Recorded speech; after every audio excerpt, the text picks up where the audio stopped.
আমি ডোমপাড়ায় দাঁড়িয়ে আছি। আমার চ্যানেলের নাম 1 to 100 চ্যানেল এবং আমার নাম হচ্ছে তপন চক্রবর্তী। এই দেখুন বাঁশের কঞ্চি দিয়ে এবং ফিনিশিং, কাগজের ফিনিশিং দিয়ে, রং দিয়ে কি সুন্দর তৈরি, লাগবে যেন পাথরের বা মাটির মূর্তি। এই দেখুন কত সুন্দর, এখনও ফুল ফিনিশিং হয়নি, রং হয়নি। এই দেখুন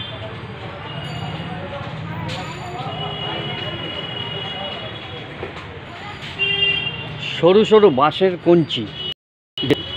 এই দেখুন